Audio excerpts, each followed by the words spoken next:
Good afternoon, Liverpool class, and welcome to another science session on changing materials. Today we're going to have a look at some cooked products. Let's have a look at these. Okay, so in the basket on the left you can see we've got eggs. They are eggs that you buy at the shop and they are raw, aren't they, because they've not been cooked. Now then, let's have a look at the bowl at the side. They have been cracked into a bowl where we've got the yolk and we've got the white. If you whisk them together, it just makes beaten egg. I wonder what you like to do with your eggs. Do you like them boiled or fried or scrambled or cooked in a bun or a cake? How do the eggs change? Can they be reversible? So once you've cracked it into that bowl, would it be able to go back into its shell? No, it's irreversible, isn't it?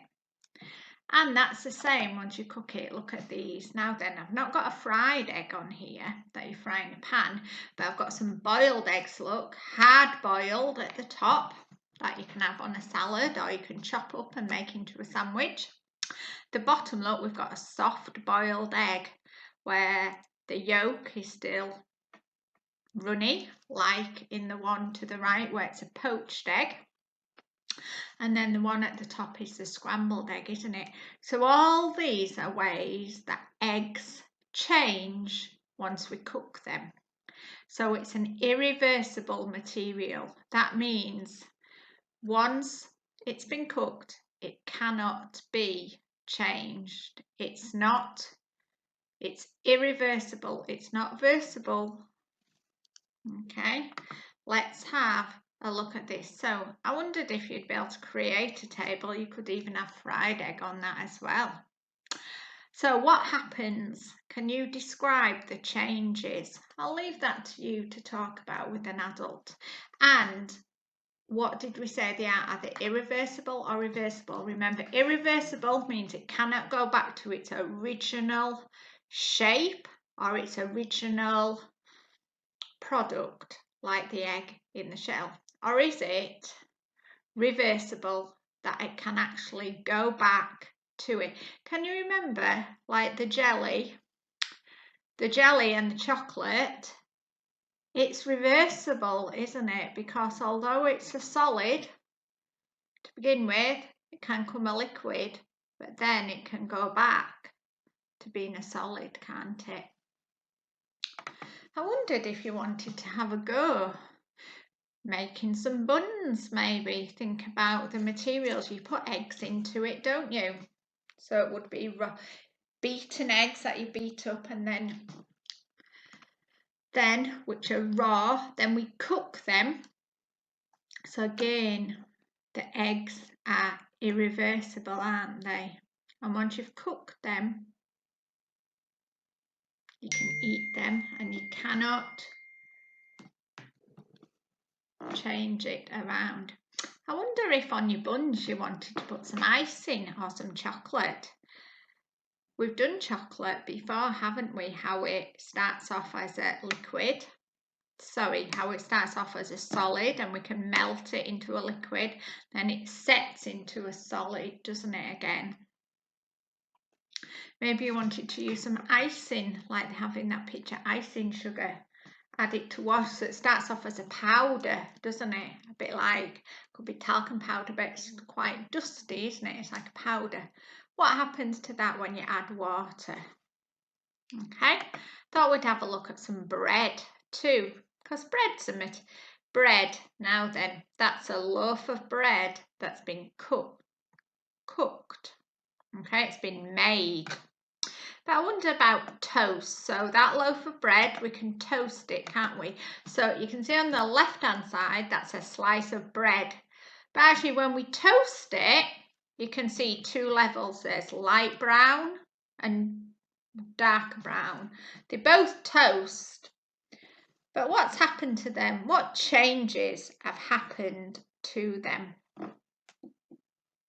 Okay, And will the toast go back to being that slice of bread, or is it irreversible? Now then, here's a very simple recipe where you just mix all them ingredients together and you could make some little bread rolls or maybe a little loaf of bread. That's the website that has the method on too that you could have a look at. Now then, I wonder if you could do some creating of all the things that change, because it's changes with food, like we've talked about over the weeks, haven't we? Jelly, chocolate, eggs, bread, water. What else changes? Babies change, don't they? Lots and lots. Like babies change into adults, like lambs change into sheep. Calves change into cows, piglets into pigs, chicks into chickens. We who are adults, we start off as babies and we change into an adult. So there's all them changes. Seasons change as well, don't we? We talked about seasons. Seasons change. We have change in the weather, don't we? Lots of changes in weather. I wonder if you could create a leaflet, a poster, a booklet, telling us all the different things that change and how they change, because some change through cooking processes, some change through growing, some change like the different seasons and the weather, they change, don't they? Temperatures change from hot to cold or cold to hot. Wonder what else changes that you could come up with. I hope that you are inspired. Maybe you could do some Googling, do some finding out. And then whatever you produce, I would love it if you could send it to me or Miss Creaser or Mrs. Jackson, and we will see what fantastic learning you've been up to. In the meantime, remember to take care and be safe.